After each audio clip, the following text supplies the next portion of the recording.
Hello, my friends. Before we get into this episode, I want to offer us a moment here to take a few breaths and ground wherever we are. If it's safe to do so, close your eyes, take a deep breath in through your nose.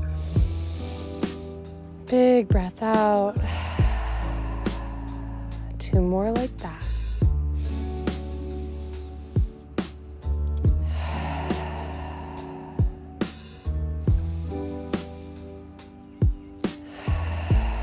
Feeling yourself growing present in your body, feeling a grounding cord growing down from your spine, down into the earth, anchoring you here and now. Welcome, or welcome back to As It Goes. I'm Lydia. You know, we're all just figuring it out as it goes, and conversations help us along the way. So I have been thinking a lot about judgment in my life, in the ways that I judge others, and this era of judgment that we live in. I don't know about you, but to me, it's off the rails. And that's an understatement. And I think there's such an opportunity here to learn to check ourselves. I have certainly been checking myself in the most compassionate way. So let's dive into it. We'll start with an example. Recently, as I said, in how I continue to align to my truth, to my embodiment of the divine creation within me, within each of us, that continues to bring to the surface how I'm judging others. Because if I am an extension of creation itself and I am the manifestation of that creation, then every single other person is. And one of the key things that has cropped up in my life in regards to this is remembering. And so many of us have forgotten that. We've been literally taught and programmed to forget it, which we don't have to harp on, right? We don't have to get stuck in the mud of that. But there is so much history behind that, behind the severing of us from our divinity to empower different governments and power structures that used religion in order to serve a larger purpose as a country and organization, We don't need to go into that. That's certainly in my DNA and in my Italian heritage. And we have all simply forgotten this divinity within each of us. I believe, and it's my lived experience as a child, obviously as a kid, this wasn't what I would call it, but I remembered, I knew. I had, up until I was probably 10, like a very clear sense that I can do anything I want with my life. That's the power that's simply innate and born into me. It's not necessarily the messaging I was even getting from my parents and from my environment, right? I was on a very type A, straight-laced path. And yet that knowing lived very strong in me. And I believe all children have that experience, whether it's kind of taught out of us in non-malicious ways or malicious ways, because children are closest to source. That is literally where they come from, what they are, born into this world. So we have all forgotten. And as I awaken to this remembrance, as I begin to remember and feel that in my body and want that for everyone and know that is next level evolution for humanity, and that is this awakening, this great awakening that we are experiencing. And that's the chaos that's coming from it, from the resistance of what needs to be reclaimed and reconciled. So I see the ways that I judge people. And I'll give you an example. Someone in my life by proximity who is very wealthy is always doing yard work. And I judge that. I saw this yesterday, how I was judging that. And, I woke up in the morning and it was occurring and ramping up. And I laughed and I was like, you have all this money and you don't even know how to spend it. Like, this is what you spend it on. It's sad. And then obviously I realized that's what I'm telling the universe I think wealth is. And that's a whole other thing, because there's a difference between that and accruing wealth to change the world, in short. And around midday, I realized, oh, he's just forgotten. If he knew his own divinity, would he be filling his life with expensive cars and consistent landscape and looking to the material to fill that void of forgotten divinity? Absolutely not. I would put my money on that 100%. That was a shift in that judgment. And I just realized that was causing separation. That was learned separation to judge. And so much of judgment today is to either continue a way that we know ourselves, right? I am not him because I don't do that. Thus, I'm better. Thus, I know better. Or we judge others to feel safe, right? I grew up in a very judgmental area. That was like the MO of kids around me. And I was certainly on the side of very harsh judgments and rumors and all of that. And there came a point where maybe like middle school-ish, for a period of time, I really would, like, around friends, be like, we don't judge around me. We don't gossip. We don't do this. This isn't cool. And then slowly, I think especially as the culture sort of became like, you need to pick a side. Like, you were either on the side of the perpetrator of harm in society, or you're on the side of the marginalized and the weak, and pick. And if you do anything outside of these defined standards, then you should be canceled. You should lose everything.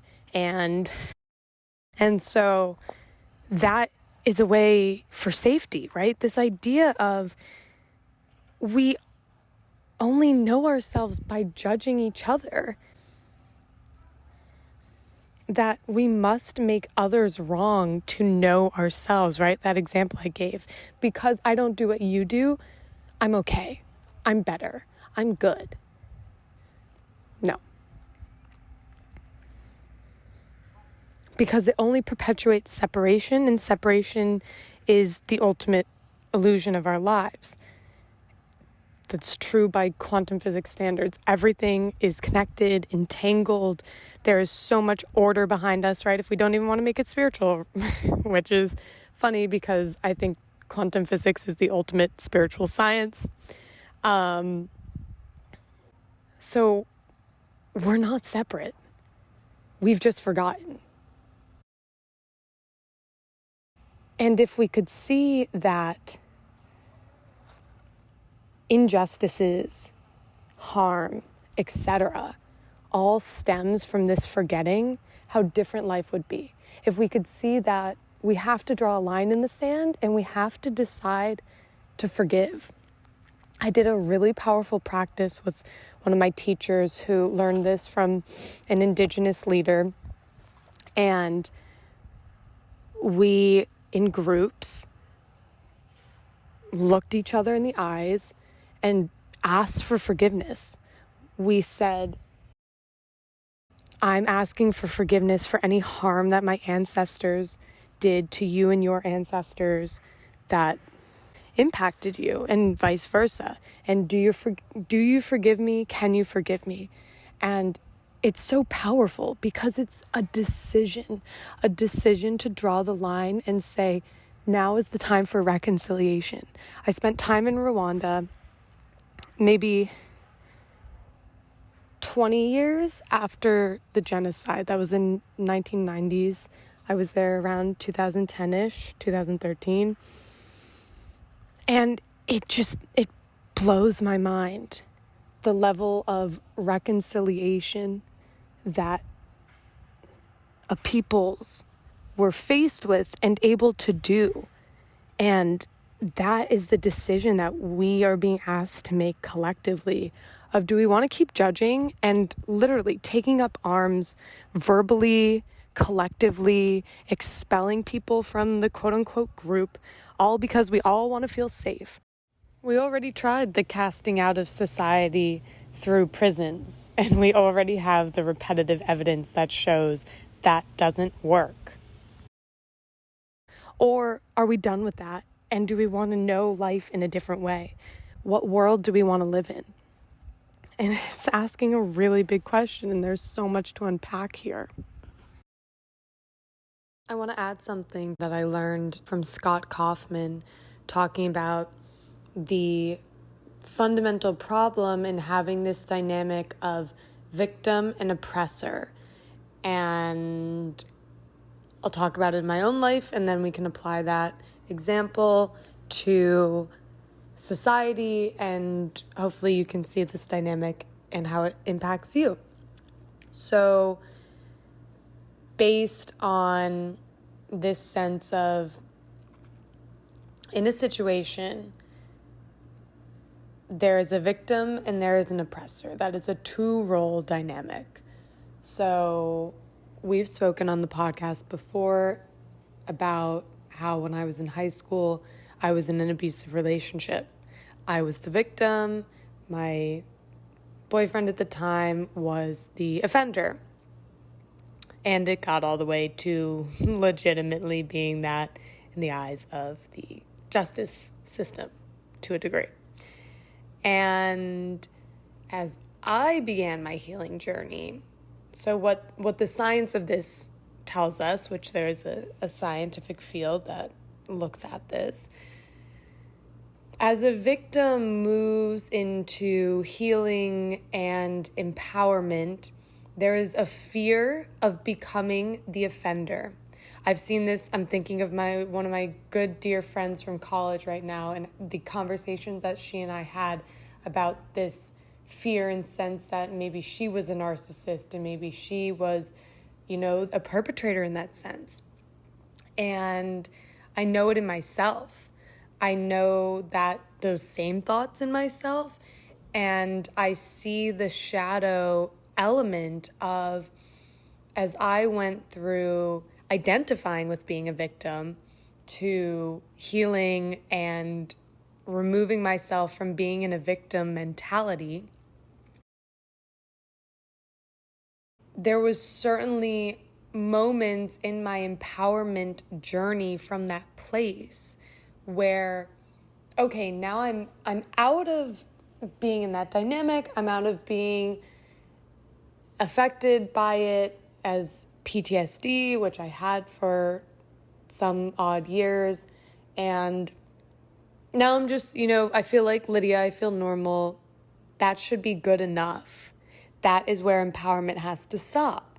Because if I seek to empower myself anymore, then I must be getting close to becoming an offender, because society tells me if I take up too much space as this, that, and the other of my externally identified factors about myself, I don't have the right to take up that space, so I'm offending and victimizing someone else because I'm living my full truth and taking up my space.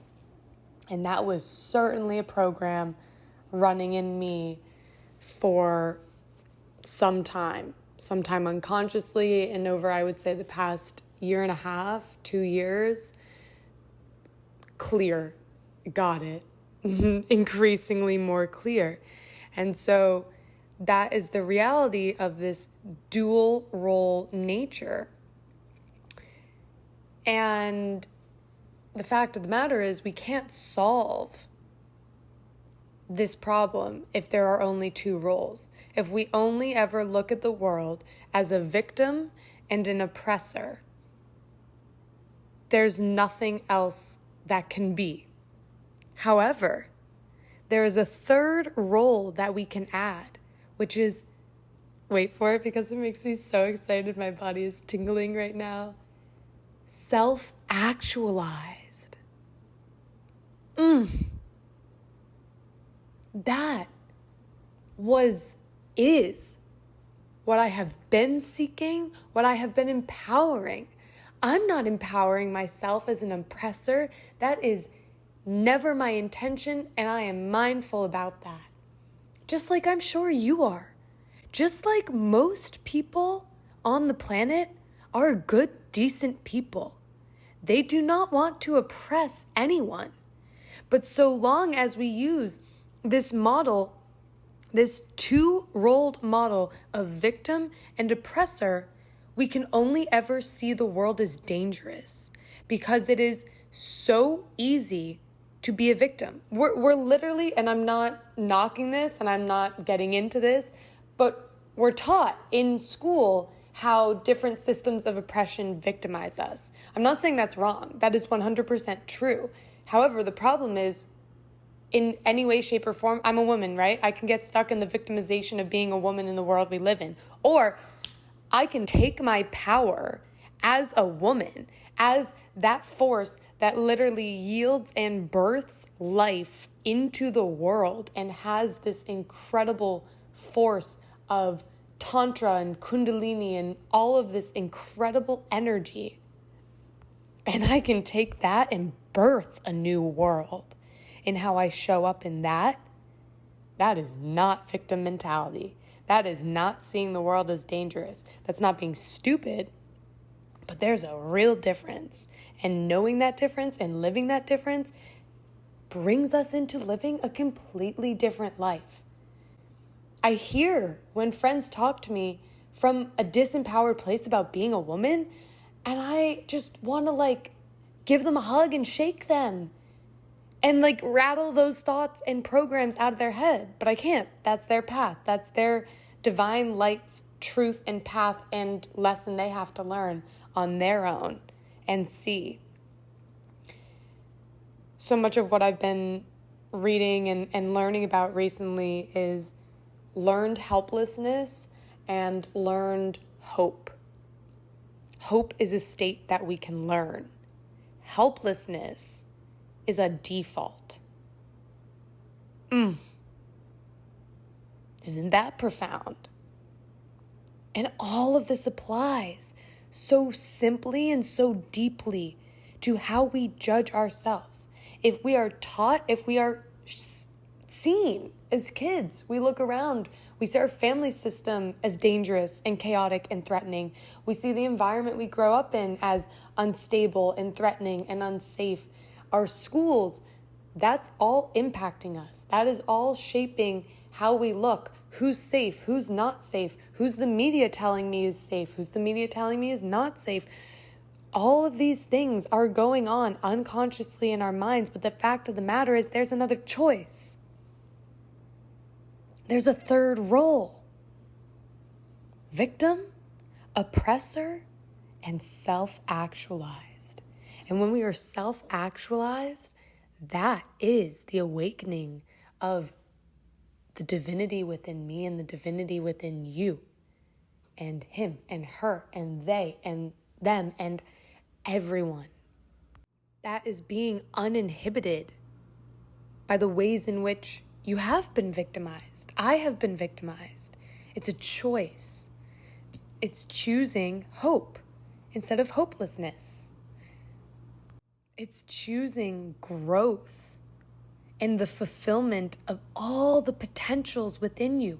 You are literally the universe extended, created, the extension of the universe itself.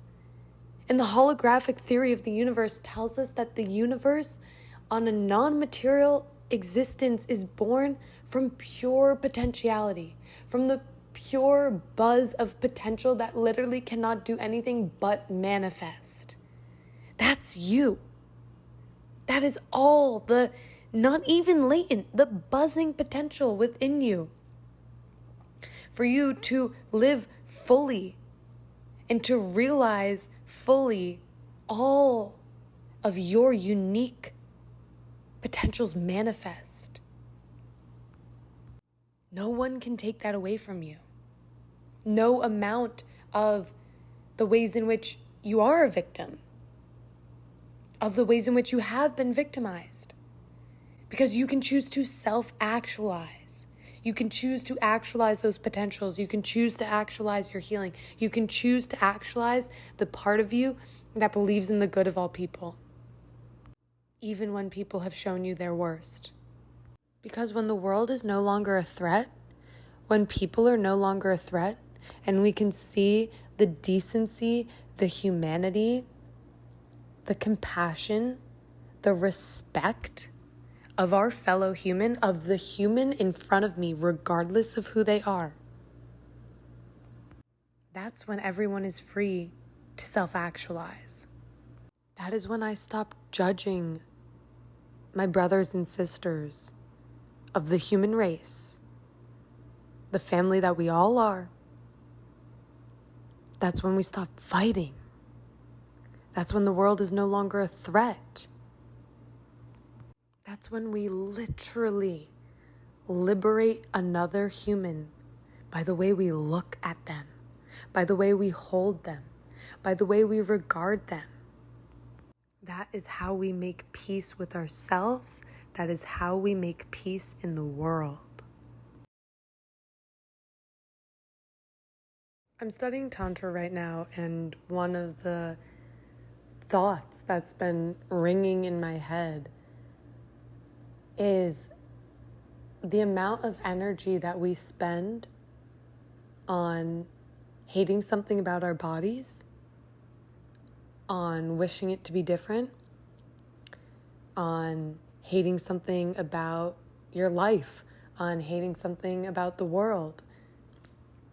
That energy is free, latent energy and potential to be alchemized and used in the direction of change, in the direction of joy and pleasure and love. What if instead of hating that thing about the world, I used that energy to look at what would the world be like if this was exactly how I believed it to be? And then how can I contribute to that? Because when I see that vision, when I know that my body is a perfect manifestation of the divine itself, then, oh my God and Goddess, what I can do with that energy in that state of empowerment, that vision, that knowing is radically different. As the Coolidge Ilarion Merkuliev says, are we reacting to the world, or are we creating the world that we want to live in? So what's your empowered story? Just play this little thought game with me and imagine that all the cultural pressures, all the cancel culture, all of this divisiveness, that again, I totally echo him. As Scott Kaufman said, this is not who we are. And I might be taking it out of context with that, so I'm not going to say that this is the context in which he meant it. But this is not who we are. This judgmental, divisive, at each other's throats, everyone is wrong but me and my group. So just for this next minute, pretend like all of that is bullshit. Actually, just pretend like none of that exists. And then what does your heart tell you? Then what do you think? Without all that me in your ear, on your phone, in your face, in your eyes, in your brain, echoing back, just like bouncing off the walls, crazy nuts. What does your true essence say and think? Maybe it's still like, fuck this injustice. Good. Let it tell you that. And then ask your heart, what would I genuinely do to do this? I studied peace when I was an undergrad. Does the effort of peace ever justify violence? And my reflection is no. No, because we have a model of nonviolence that changes the world. Look at Martin Luther King Jr., look at Mahatma Gandhi, look at Nelson Mandela. All of those peacemakers were steeped and adamant about nonviolence. Violence is never the answer. Violence begets more violence, creates more karma, and the principle of nonviolence is that knowing that when I judge you, I judge myself. When I do harm to you, if I talk shit about you behind your back, I'm talking shit about myself behind my back. Actually in front of my back, but behind my back if I don't want to admit it to myself. So what would you genuinely do?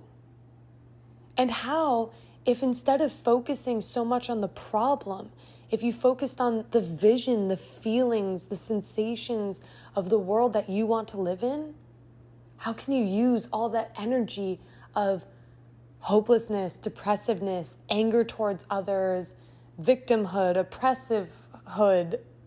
How could you just use that to create that world, to be that change that you want to see in the world? Because no one wants to live in this divisive world that we're living in, this judgmental world, this unforgiving world. That starts with forgiving ourselves. That starts with recognizing what are our judgments reflecting as the vibration that we're broadcasting, and how is that coming back to me? I want to live in a loving world, don't you? I want to live in a world that loves me and feels like when I walk around outside, it's loving. That's not ignorant. That's the truth of reality. Walk around in nature. Be in that vibration of truth and alignment and love and ahimsa, nonviolence, and see. The little creatures and critters will stay right where they are and watch you walk. It happened to me just the other weekend, and I knew what was going on. I knew that was it. That's why they're not running. Why would they run? They're not threatened. The world is not a dangerous place when that danger and darkness isn't living in us. Oof, we could go so deep. But there's a lot here right now. I want to leave us with this from the video that was made during the gathering of the 13 elders, which I will link in the show notes. Love means not judging, but seeing behind the veil, this incredible being as we're created. That was said by Susan Swibold, and forgive me if I am mispronouncing her name. That's it. We have exactly what we need to love. And to love is to not judge. To love is to see beyond that which the small self judges. To love is to see how magnificent life is and every person in front of us is. How miraculous that is. and to stay in that when the small self wants to judge, and to live in that dichotomy and allow love in our heart to be the guiding force.